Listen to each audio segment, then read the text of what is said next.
Eat up, loser. When will you see real food again? That voice hit me harder than the insult. Same voice from high school. Same smirk. Same eyes that once drenched my khakis with grape juice in front of the whole cafeteria and shouted, "He peed himself." My name's Daniel Reed. And 20 years ago I was the kid people laughed at, especially her. I hadn't planned on attending the reunion. But when the invite arrived, something inside me said I needed to go. Not for nostalgia. Not for friends. For closure. And there she was. Marissa Hallbrook. Now Marissa LeClaire. Glittering in diamonds. Arm hooked around a man bragging about their 5 companies and 6 homes. My name tag must have blended in too well. She didn't recognize me. Still chasing dreams? She snorted, nudging that plate of cold leftovers toward me. Thought you'd be in jail or working valet. I smiled. The room buzzed with laughter and clinking glasses, but I wasn't hearing any of it anymore. My hand reached into my jacket pocket as I stood. I walked to her table slowly, calmly, and without a word. I dropped my black metal business card into her wine glass. Her face twisted in confusion as she pulled it out. Then her lips started moving, reading aloud. Founder. Vio. Vanguard Horizons. Her fingers trembled. Then she looked up. Looked at me. Finally saw me. I leaned in. You have 30 seconds, Marissa. I choose every word carefully. She blinked, panic blooming. Because she had no idea what was coming next. Marissa stammered, "Wait, you're Daniel Reed?" Her husband turned, eyebrows raised. The Daniel Reed? Vanguard Horizons? Honey, this guy's on Forbes 40 under 40. She dropped the card. It clinked against her wine glass and fell to the floor. The whole table went silent. "Oh," I said calmly, brushing invisible lint from my sleeve. "So now I'm not the loser anymore?" Marissa opened her mouth, probably to lie. She always did love a performance. But I cut her off. "You know what I remember?" I asked. "The day you hacked my college application account and replaced my essay with a copy of Green Eggs and Ham. You said I wasn't Ivy material." Her husband blinked. I leaned closer. "Did she tell you she used to call me Special Ed in front of the whole class?" She went pale. "I didn't come to ruin your night, Marissa," I said, standing up straighter. "I just wanted you to know the man you humiliated is now funding the scholarship your niece is applying for. And guess what? She made it to the second round." Marissa's mascara started to run. Her voice cracked. "Daniel, please don't." I smiled. "Oh, don't worry. I'm fairer than you ever were." I looked around the table. "Enjoy your dinner, everyone." And as I walked away, her husband called after me. "Mr. Reed, do you have a card for me too?" I didn't even turn around. But I knew. The rest of the night was about to crumble. I didn't return to my seat. Instead, I stepped out onto the balcony where the city lights stretched like a promise, blinding, beautiful, distant. My pulse was calm. Years ago, I would have begged for their approval. Now, I owned the building hosting this reunion. I lit a cigar I didn't need. Just for the symbolism. The door behind me creaked. Marissa stepped out, clutching her shawl like a shield. "Daniel, please. Can we talk?" I didn't answer. She exhaled shakily. "I was young. Cruel, yes, but we were all stupid back then." "No," I said, turning. "You weren't stupid. You were deliberate." Her voice hardened. "Fine.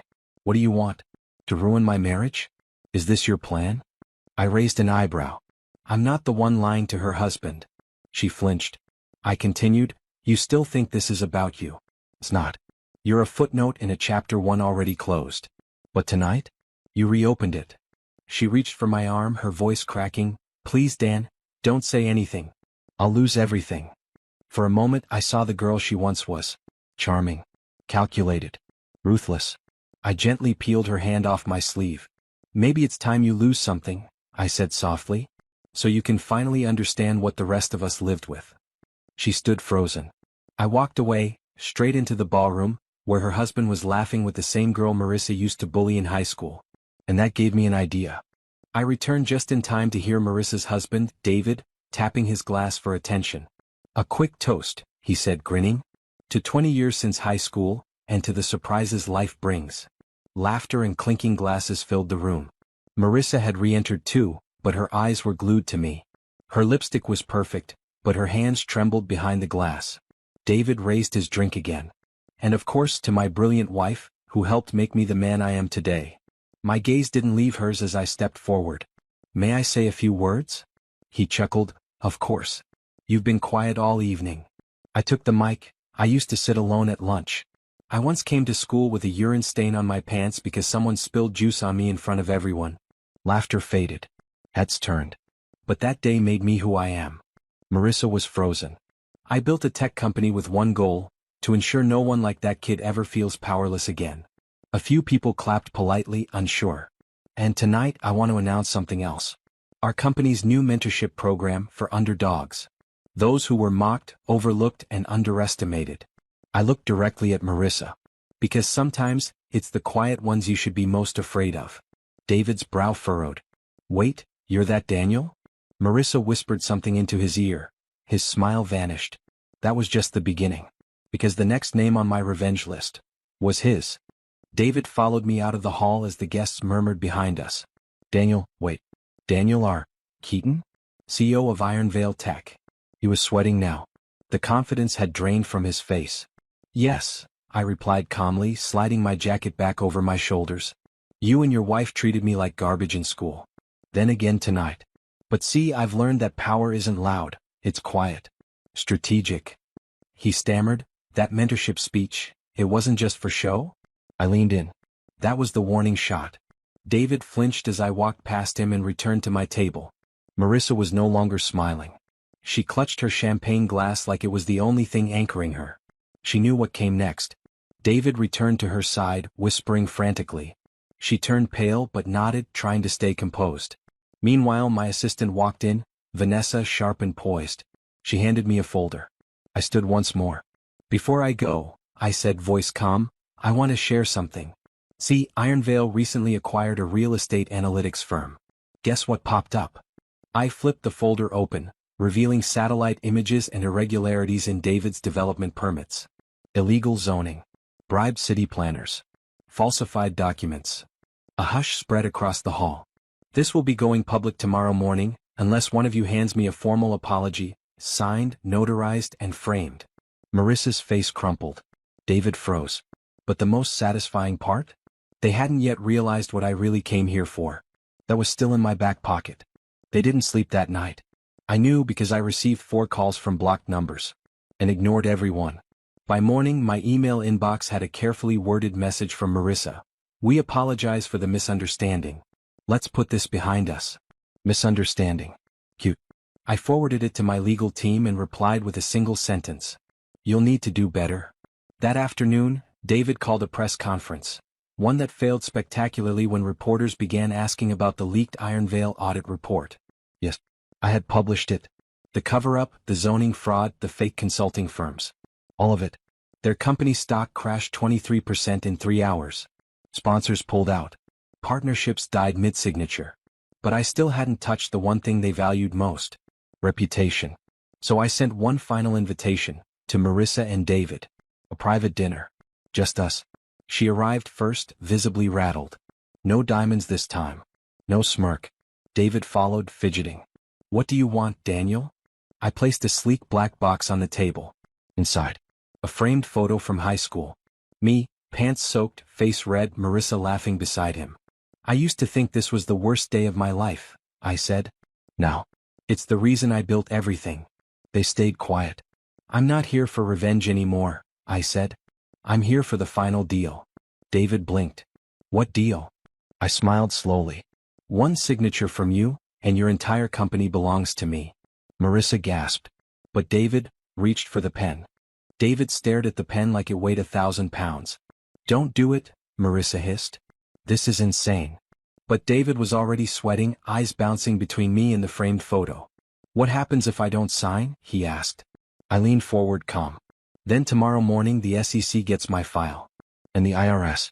And your largest investor. His hand trembled as he picked up the pen. Marissa's face turned sheet white. You won't get away with this, she muttered. I looked at her with a strange sort of pity. Marissa, you got away with it for 20 years. I'm just catching up. The moment the pen touched paper, I felt it. Closure. David signed. Slowly. Reluctantly. But fully. I slid the signed contract into my briefcase and stood. Enjoy the rest of your evening, I said and turned to leave. Marissa jumped up, panic breaking through her bitterness. Wait, Daniel, what do you even want with Iron Veil? I paused at the door. Nothing, I said. I'm dismantling it. Piece by piece. Starting Monday. Her knees gave out. David didn't move. He just stared into his empty glass. Back at my apartment, I placed the old high school photo on a shelf beside the signed contract. The boy in the picture was gone. And the man standing in his place? He had just ended a dynasty. But one person still hadn't shown their face. My father. The one who'd told me I'd never be enough. I had one final visit to make. I didn't call. I didn't warn him. I walked up the same cracked steps of the old house he refused to leave, the one I'd offered years ago to renovate. He called it a waste on a failure like me. He opened the door, confused. Smaller than I remembered. I saw you on TV, he said, voice rough. Didn't think it was real. I nodded. It is. He looked past me, expecting guards or cameras. But I'd come alone. I didn't mean what I said back then, he muttered. I was just angry. You were always quiet. Sensitive. Not like your sister. I studied him. The man who mocked me for reading. Who told me I'd never be a leader. You told me I'd amount to nothing, I said. Come. Clear. He looked away. We all make mistakes. I pulled out the same envelope I had given Marissa and David. This is the deed to this house. I bought it last year. You can stay here rent-free for life. His face twitched with surprise. But on one condition, I continued. You never call me your son again. Not to neighbors. Not to the press. Not even to yourself. His mouth opened, but no words came. I turned and walked away. Not out of bitterness, but peace. Outside the air felt different. Lighter.